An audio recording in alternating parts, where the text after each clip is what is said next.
PUBG Creator on how his Earth-sized open world differs from Light No Fire. What a weird comparison, but I kind of get it too, I guess. I'm not making a game, I'm building a world. Ali Jones over Games Radar. Oh my goodness. PUBG creator Brendan Green's long-term goal is Project Artemis as Earth-scale open world sandbox. Sounds exhausting, Michael. I'm gonna be honest. If you're a fan of No Man's Sky, well, that might sound a bit familiar. After all, its developer, Hello Games, is currently working on Light No Fire, which, dude, I can't wait for Light No Fire. Whatever Brandon's working on, I don't know if I want that. I'm like, there is no game here. I'm really curious to see what we get into, but Light No Fire is an open world sandbox game that's said to give players an area to explore that's about the size of Earth. Kind of terrifying as well, but I'm so intrigued. I'm so intrigued. Despite those similarities, however, Green says that his project, which could still be as much as a decade away. How much money did he make off of PUBG? That a dude's lot. sitting back making a game that could be a decade away. But he says it differs from Hello Games' efforts thanks to the technology behind it. When I asked him about how he felt about the follow-up to No Man's Sky, he explained that Light No Fire is procedural. That's as opposed to the machine learning technology that's shaping Project Artemis, but is also comes down to Green's design philosophy. Quote, I don't know their tech stack, end quote, he explains. Quote, so I'm not super familiar with the way they generate stuff, but I don't think it's the same goal at the end, which is providing an open source holodeck. And that's the difference. I think most people are making games. I'm not making a game, I'm building a world, end quote. The world will play host to games and experiences within the world that take place in the world. Man, Okay, what does that even mean? I don't know, dude. I don't know. But it's the creators of those experiences that are important to Green. Quote, I don't want to make games for people. I want to make games with people. End quote. I get that part kind of thing, but come on, man. It sounds cheesy.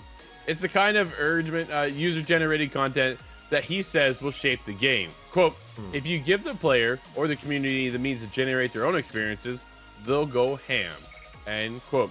Of course, there's also the nature of the two games. Hello Games has already revealed the fantastical side of Light No Fire, while Green and his team is aiming for a much more realistic game. Do two different approaches here. For now, the difference between the two projects is somewhat mute. Light No Fire currently has no release date, though it's likely to launch before Project Artemis. I guarantee that one. Green says that that could still be more than a decade away, and Hello Games hasn't offered much window as far as a launch date at all. We'll see how that goes. Quote, if we can do it, this will be something groundbreaking. End quote. PUBG creator Brendan Green is 5 years into making a 10,000 kilometer realistic Minecraft game. Or world. Whatever. Michael. All you, buddy. Hey, I mean, everything sounds great on paper. You got to put it together. You got to build it. We got to see exactly what you can have. You got to give us a trailer. So you can speculate all you want. I mean, yeah, I think Brandon's made plenty of money on PUBG to basically be able to say, look, I want to try something else. I'm going to try this open world sandbox, right? I'm curious. I think No Man's Sky is a great comp because I'm getting sort of those feelings, right? Like I remember when it was building up No Man's Sky. It's this massive world with infinite, or universe, I should say, with infinite planets, right? And I think that's kind of where Brandon's going. And I'm curious how the hype will follow, right? Obviously, the PUBG name is going to carry a decent amount of weight. I wonder if we end up getting that No Man's Sky effect, right? Where the game just blows up on terms of hype to the point where no matter what happens, it's not going to be able to match it. Obviously, No Man's Sky had a ton of issues on launch, but they fixed a lot of those issues, right? It's going to be an interesting project to follow. Same with Light No Fire. They're both kind of in that same vein.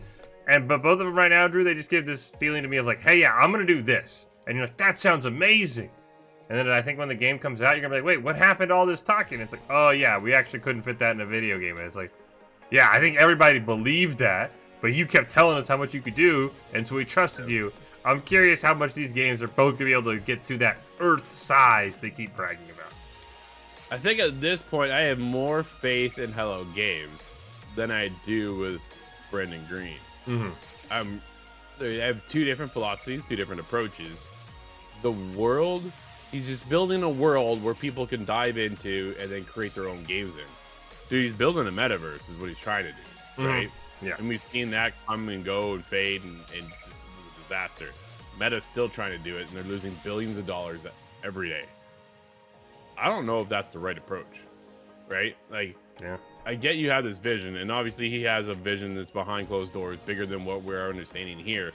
But I'm very curious, like, man, what we have seen is realistic, which I like that approach too. Dude, I love high def realism, but I also like stylized games, right? I often look at No Rest for the Wicked. Wow, what a style, right? Or in the Blind Forest, same studios, No Rest, but it's one of those things. You can stylize the game too. It's going to last a lot longer. Going realistic, we've seen a lot of games die on being realistic looking, right? And granted, we're kind of at another technology too as well. What technology does he have to do all this? So for me to get all the way around the world, how am I getting to the other side? Can I get to the other side? Can I dig right through the ground? Like, how does this work? Or am I only stuck in a pocket where I can't actually get to the other side?